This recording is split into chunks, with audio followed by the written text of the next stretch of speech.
Uma boa noite a todos, boa noite aos nossos amigos que nos acompanham pela Web TV e que permaneçam os nossos corações, os nossos pensamentos, nosso mundo íntimo em paz. A revista Seleções de fevereiro de 1948 nos traz um relato do Dr. Tadeu Merlin. Ele era estudante de medicina no meio oeste dos Estados Unidos, e ele se preocupava, e aquilo mexia muito com ele, a situação das pessoas com deficiência. Ele ficava, às vezes, até estarrecido com o número de pessoas que havia, com limitações, muitas vezes com doenças incuráveis que a medicina não poderia resolver, e ele era adepto, então, da ideia da eutanásia, porque ele percebia o grande sofrimento pelos quais ele imaginava que aquelas pessoas passavam. E discutia e defendia suas ideias na universidade, com seus colegas, e embora a maioria contra-argumentasse e dissesse que nós estamos aqui estudando para ajudar as pessoas, para curá-las, ou se não para diminuir os sofrimentos, ele era irredutível e não mudava de opinião. Certa vez, numa noite chuvosa, ele já estava no último ano da medicina e estava prestando plantão no hospital, e ele é designado para atender um parto. Naquela época isso acontecia com mais frequência, na casa de uma pessoa, um subúrbio, um local muito pobre, e ele para lá se dirige com os instrumentos possíveis. Chega lá, a senhora já quase que desacordada, e ele então vai atender o parto, já pensando naquela situação. Era mais uma criança no mundo para passar trabalho, já que a família era paupérrima. E quando a criança nasce e o parto corre bem, apesar das dificuldades, ele dando os primeiros atendimentos e segurando a criança, percebe que ela tem uma perna muito mais curta que a outra. E aí volta aquele sentimento, mais uma pessoa com dificuldades, com limitações. Nascendo nesse lugar paupérrimo, certamente vai passar trabalho a vida inteira. Na escola, os seus colegas vão rir dele, vão chamá-lo de vários apelidos que o vão ferir. E passa pela seu pensamento, sua mente, a ideia de não deixá-lo viver. O mundo não sentirá falta dele. Mas algo que ele não conseguia definir o que era, não o deixou praticar o ato. E ele então presta os cuidados à criança, permite que o ar penetre nos seus pulmõezinhos, ele atende a mãe, deixa a criança com a mãe e vai embora. Decepcionado consigo mesmo. Por que eu não dei um jeito nessa situação? O tempo passa, ele se forma, ele se torna um médico reconhecido, se casa, tem uma filha, a filha cresce, a filha casa-se também. O tempo passou e ele, então, recebe a netinha, Bárbara, que ele era o amor da sua vida, o seu xodó. A sua filha e o seu genro sofrem um acidente automobilístico, os dois morrem, e ele fica então o responsável pela neta. Quando a neta completa 10 anos, ela começa a sentir sintomas de alguma doença, que num primeiro momento eles pensam ser uma paralisia infantil, a poliomielite, mas depois a equipe médica avalia e percebe que não é uma outra doença rara, que a medicina ainda não tem tratamento. A menina sofre dores terríveis, ele procura vários profissionais, nenhum encontra o tratamento.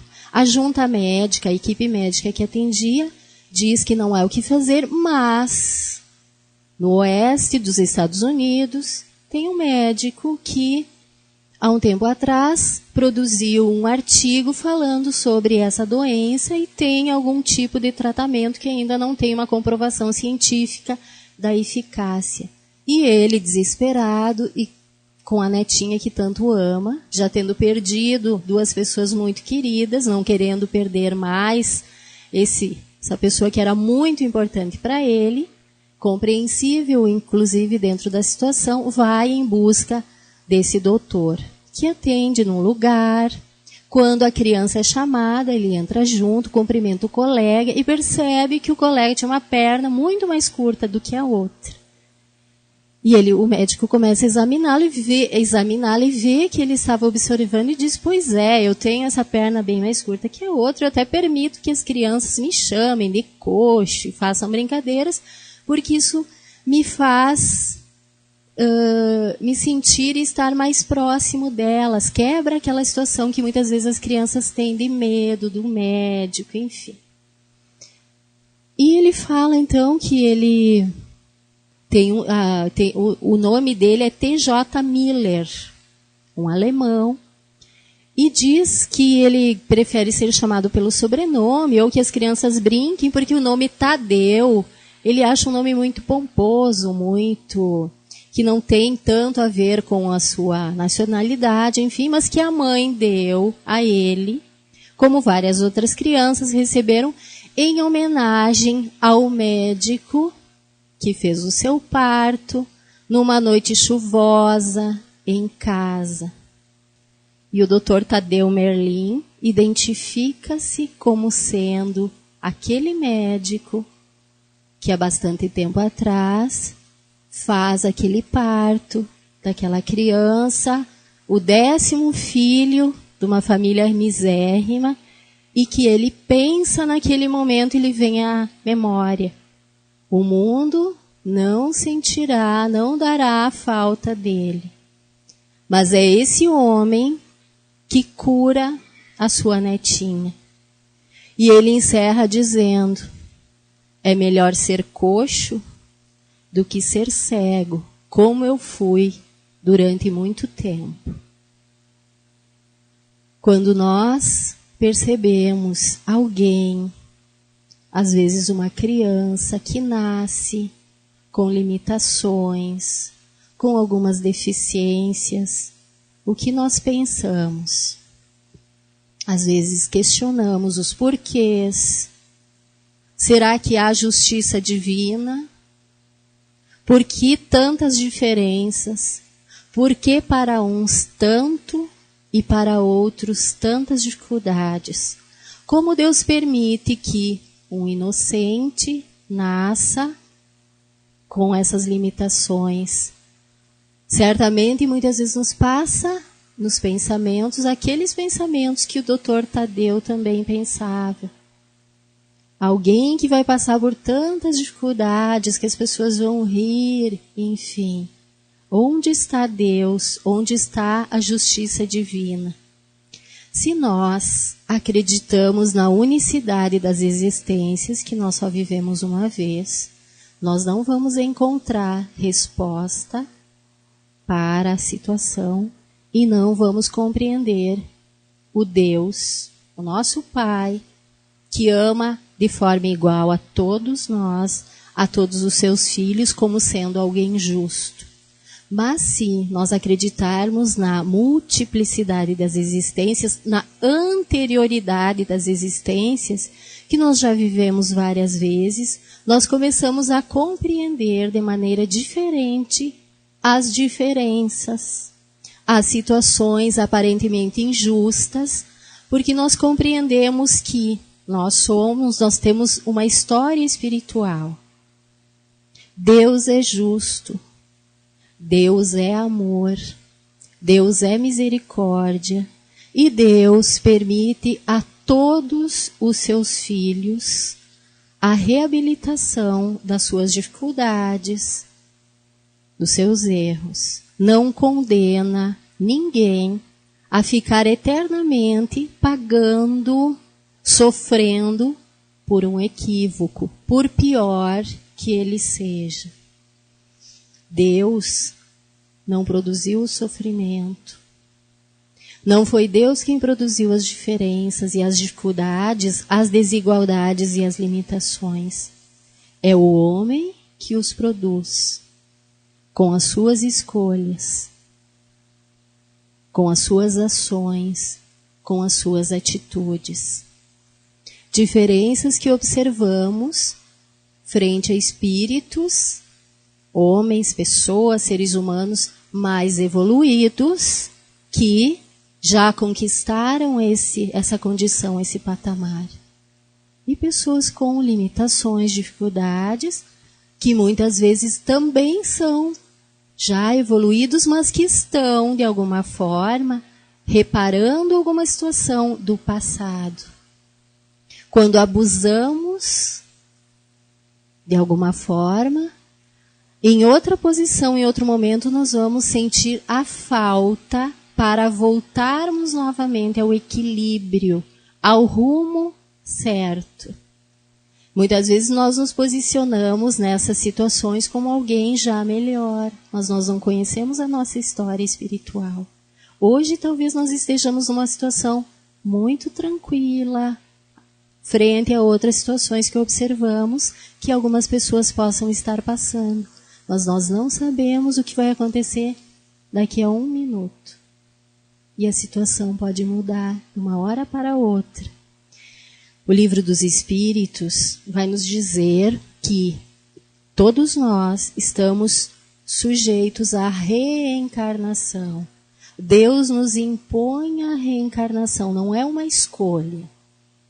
Nós não podemos escolher se nós vamos ou não reencarnar. Nós podemos postergar um pouco o momento de reencarnar, de voltar para a Terra ou outro lugar, ou podemos apressar, mas todos nós precisamos e vamos ter que reencarnar muitas vezes. Então a reencarnação é imposta a nós com o objetivo qual? Qual o principal objetivo? Nos fazer chegar à perfeição.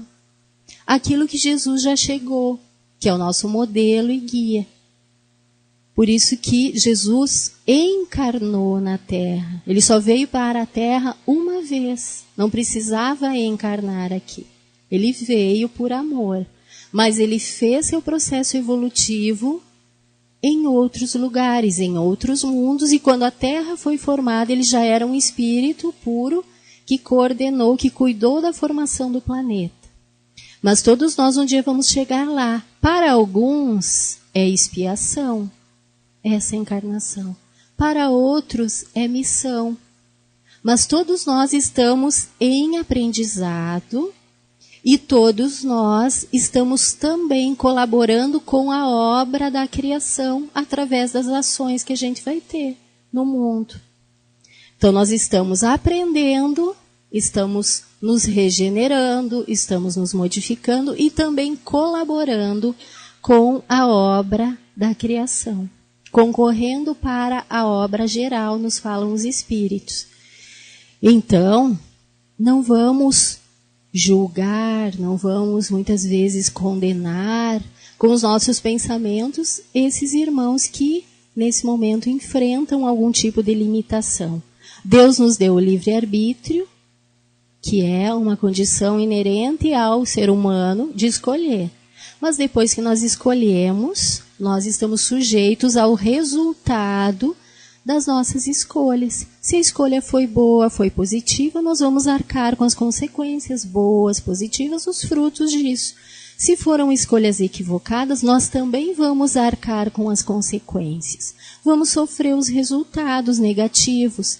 E muitas vezes, ao passarmos por esses resultados negativos, nós vamos aprender como não fazer. E numa próxima oportunidade, nós vamos já escolher diferente. Então, todas as situações, na verdade, são educativas para nós. Assim funciona a lei divina. Ela é pedagógica, ela não é punitiva. Nós que enxergamos muitas vezes uma situação difícil como uma punição pela nossa inferioridade, mas na verdade é algo pedagógico para nos ensinar como não fazer, como escolher diferente. Então, quando a gente está num momento difícil, às vezes não sabemos o que fazer, vamos pensar a soma de bem ou de mal que pode resultar naquela escolha. Que gosto vai ficar na minha boca depois? O gosto doce, alegre, ou o gosto amargo? Porque foi algo impulsivo, impensado, não consegui resistir a uma tentação muitas vezes. E aí nós vamos entendendo que nós somos, na verdade, herdeiros de nós mesmos. Somos nós que vamos nos construindo, nos fazendo. Claro que temos o amparo espiritual, a proteção dos nossos espíritos familiares, amigos espirituais e principalmente do nosso anjo da guarda, o espírito protetor, o anjo guardião, como nós queiramos chamá-lo. Quando nasce uma criança com alguma deficiência, há todo um processo de aceitação. Muitas vezes, num primeiro momento, vem a negação, a família não consegue perceber, ou por um mecanismo psicológico ela não percebe a dificuldade, ou vem a situação do luto, daquela tristeza, porque não era aquele filho esperado, perfeito, muitas vezes aos nossos olhos perfeito, não é? Quando nasce uma criança, muitas vezes a primeira pergunta da família, da mãe, é perfeito, é normal, está bem? Hoje em dia, com os avanços tecnológicos de exames, muitas vezes nós já ficamos sabendo, antes da criança nascer, que ela vai ter alguma dificuldade, alguma situação. Por quê? Alguns pensam que é para eliminar, não deixar essa criança nascer. Será que é por isso que Deus nos permitiu esses avanços da tecnologia? Como aquele pensamento do Dr. Tadeu Merlin? Ou é para nós nos prepararmos para receber esse irmão nosso que vem como nosso filho e que quer nascer, que precisa nascer e que vai nascer com alguma dificuldade por motivos justos? E que nós temos certamente um envolvimento com esse espírito, nos comprometemos a ajudá-lo, a ampará-lo, a bem recebê-lo, e muitas vezes estamos envolvidos com a situação pregressa que causou nessa reencarnação que se inicia a dificuldade, a limitação. Então há todo um processo de aceitação, o luto, depois muitas vezes vem a revolta, por quê? Por que eu? Por que comigo? Por que com meu filho? E depois a aceitação. Isso é muito variável. Alguns não chegam à aceitação. Outros nem passam por esse processo. Já aceitam espíritos jamais preparados, altruístas. Mas a doutrina espírita nos ajuda a entender os porquês. Os porquês dessas dificuldades. Muitas vezes, porque aos nossos olhos materiais nós achamos que possam ser irmãos inferiores. E os espíritos nos respondem, podemos consultar lá no Livro dos Espíritos, questão 372, questão 373, que muitas vezes são irmãos mais avançados, muitas vezes em inteligência, em conquistas, mas que em alguma oportunidade ou situação utilizaram-se mal, em algumas situações utilizaram-se mal dessas potencialidades que tinham, e aí renascem limitados daquilo que antes tinham em abundância para aprendizados, para reparação, para sentir a falta, para valorizar o que tinham.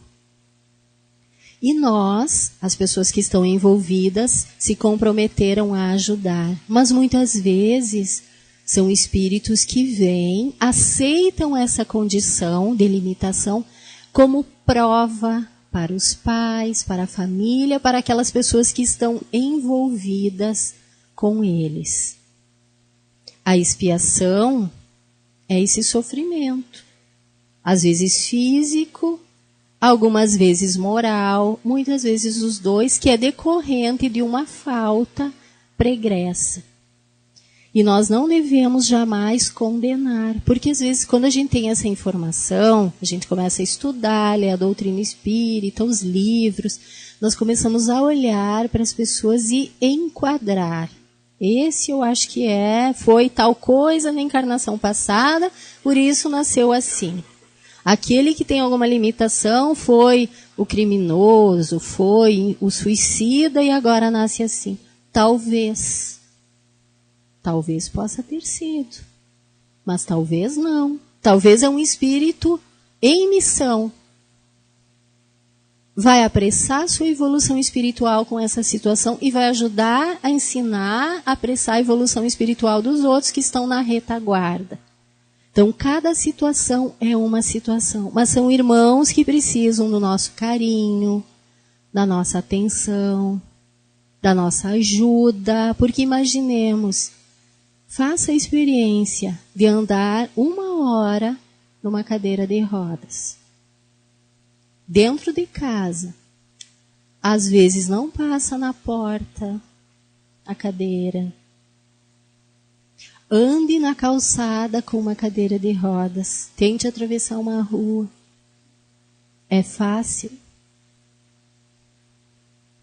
Será que é fácil nascer e ter que passar por uma situação desse processo da família fazer a aceitação? Às vezes são crianças que passam por um processo de rejeição. Será que é fácil renascer assim? Então, será que ao invés de nós pensarmos que são espíritos endividados, nós não deveríamos pensar que são espíritos corajosos, que aceitaram isso e que vêm aqui para nos ensinar? Quem aprende mais? A pessoa que tem alguma limitação e aprende várias coisas, aprende a superação e nos ensina tantas coisas. Porque muitas vezes nós temos um corpo relativamente perfeito, adequado, é o mais adequado que nós precisamos. Nós nos queixamos, reclamamos, achamos que não podemos. E espíritos, irmãos nossos reencarnados nessa condição, nos mostram exemplos que nos emocionam de superação, de conseguir. Quanto nós avançamos com relação a essas questões, frente a essas situações, de incluir essas pessoas que nós achamos que, muitas vezes poderíamos achar que não poderiam se inserir no mercado de trabalho, estão inseridos, que têm deficiência visual, mas que o resto não é limitado. E que conseguem fazer tantas coisas que às vezes nós não conseguimos. Quem aprende mais? Na verdade, todos nós estamos tendo a oportunidade de aprender com eles. Quando nós fazemos o nosso planejamento reencarnatório, nós fazemos uma reunião normalmente com os nossos amigos, mentores espirituais, e nos é oferecida um plano, uma proposta para a atual reencarnação. Você vai nascer em tal família, em tal condição, com essa facilidade ou com essa limitação por tal e tal situação. E normalmente, quando a reencarnação não é compulsória, onde o espírito não participa porque ainda não tem condições, ou por outras situações de turvação mental, enfim, nós participamos e aceitamos. Não, vou cumprir isso porque eu sei que isso vai resultar em progresso, em uma condição melhor depois. Talvez eu passe 50 anos naquela condição. Mas o que são 50 ou 100 anos frente à nossa história espiritual, que um dia nós fomos criados. Mas depois disso nós nunca mais vamos terminar. Então 50, 100 anos é um segundo nessa história, na nossa historiografia como espíritos imortais que somos. E nós aceitamos, às vezes até pedimos, não, pode dificultar um pouquinho mais. Aí a gente chega aqui e normalmente a gente não aceita, se revolta, acha que é tudo difícil, enfim. Que nós esquecemos Mas nós fomos preparados e temos condições de enfrentar e de vencer as dificuldades, as doenças, as limitações, os problemas têm objetivos. Algumas vezes é expiação, é fruto dos equívocos do passado, mas algumas vezes não é. Algumas vezes é a misericórdia divina atuando para conter algumas situações, vícios morais que nós temos para a gente não repetir algumas coisas. E aí nós somos limitados. Quantas vezes a gente escuta de alguma pessoa, se eu não tivesse esse problema no estômago, essa cirrose, ou esse problema, essa limitação, eu ia beber até cair, ia fazer tal coisa. Está explícito ali que é o que? A contenção. É a misericórdia divina atuando para a gente conter impulsos, coisas, quem sabe, que a gente vem repetindo há muitas reencarnações. Então a gente está achando que aquilo é um mal. Por que eu? Qualquer coisinha me dá dor de estômago, qualquer coisa. É a misericórdia divina atuando para a gente evoluir, para a gente não repetir novamente, voltar de novo para o mundo espiritual em dificuldades. Mas seja expiação, seja contenção, todas essas situações pretendem principalmente a nossa renovação. Porque nós já falamos que nós temos que chegar à perfeição. Nós vamos chegar. Mesmo que a gente não queira. Que nós vamos ser aí empurrados para tal. Vai chegar um momento que a gente vai querer, porque o bem vai predominar. Porque nós vamos sentir quanto é bom a gente renunciar, às vezes, àquele doce, que é aquela coisa que nos chama a atenção da matéria, aquela paixão, para uma coisa muito melhor depois. E para que isso aconteça, a gente precisa ter experiências, vivências nisso. E a gente vê tantas pessoas querendo viver, lutando para viver. Crianças com câncer, com doenças gravíssimas, se esforçando, aqueles bebezinhos que nascem antes do tempo, lutando lá com menos de 1 quilo, na UTI neonatal, e se esforçando e querendo viver. E muitos de nós jogando a nossa saúde, a nossa reencarnação, muitas vezes fora, com a falta de consciência, a falta de cuidados. Tem uma senhora que fundou um Lar Escola São Francisco, em São Paulo, que é uma das mais conceituadas instituições que atende crianças com deficiências físicas. E certa vez ela foi convidada a falar num congresso para profissionais que atuavam nessa área. E ela disse o seguinte: à noite, cansada das tarefas do dia, quando me preparo para deitar, tiro os meus sapatos. Então, eu me lembro dos meus meninos do Lar Escola. Eles tiram as suas pernas. Comparo-me a eles e me sinto tão pequena diante da força, da coragem e do amor à vida que eles demonstram. São espíritos corajosos, que nos dão lição da força, da superação, que nós podemos também fazer. Não precisamos passar por alguma situação difícil para nos superarmos. Talvez alguns já tenham assistido o filme O Escafandro e a Borboleta.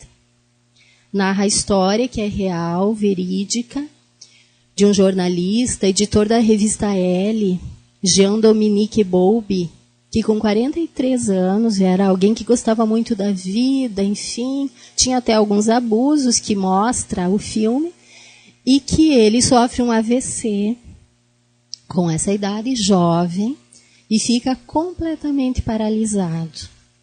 O único movimento que ele consegue fazer, nem o da deglutição não consegue, nem o da respiração, ele consegue movimentar a pálpebra do olho esquerdo. E ele cria um sistema de comunicação com a fonoaudióloga que começa a atendê-lo, percebendo essa possibilidade, essa janela para o mundo. E o filme é bem interessante porque ele mostra, ele nos coloca na posição dele.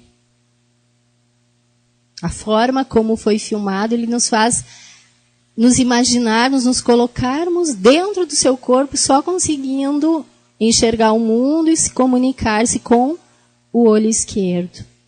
E aí ele escreve um livro que ele denomina O Escafandro e a Borboleta, porque ele se sente num escafandro, aquele instrumento de mergulho pesado que impede os movimentos do mergulhador, que é uma proteção, e sente-se uma borboleta no momento em que ele consegue se comunicar com o mundo através desse sistema de comunicação que é estabelecido, em que ela começa a dizer as letras do alfabeto francês, das mais às menos usadas, e ele, quando quer sinalizar a letra para formar a palavra, ele pisca o olho.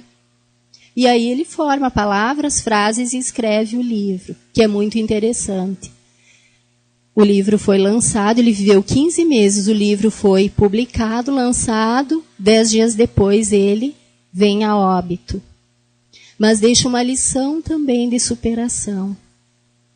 Que mesmo sem qualquer atuação direta no mundo, ele consegue, através do livro, nos mostrar essa situação de limitação, mas também de superação. Vale a pena assistir o filme. Quem já viu, vale a pena assistir de novo. Mas, muitas vezes, nós nos limitamos. Com essa palestra, nós quisemos fazer uma homenagem a esses irmãos nossos que aceitaram renascer ou passar por essa situação. Porque são espíritos corajosos realmente. Mas nós não somos limitados. Nós sabemos tudo. Nós conseguimos fazer tudo sozinhos. Nós não precisamos dos outros. Nós somos perfeitos. Pense no pãozinho que você comeu antes de vir para cá. Quantas pessoas envolvidas para fazê-lo? Talvez você tenha feito, mas quem plantou o trigo, colheu, enfim. Todos nós precisamos uns dos outros, todos nós temos as nossas limitações.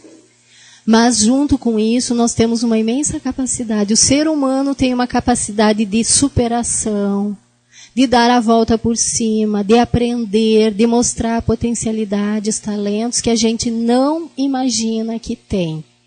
No Evangelho segundo o Espiritismo tem essa frase de um espírito protetor lá no capítulo 19, item 12, que particularmente eu gosto muito, que nos diz assim: se todos os encarnados, que somos nós atualmente, estivessem bem persuadidos da força que tem em si, e se quisessem colocar a sua vontade a serviço dessa força, seriam capazes de realizar o que, até o presente, chamou-se de prodígios, milagres, e que não é senão o desenvolvimento das faculdades humanas.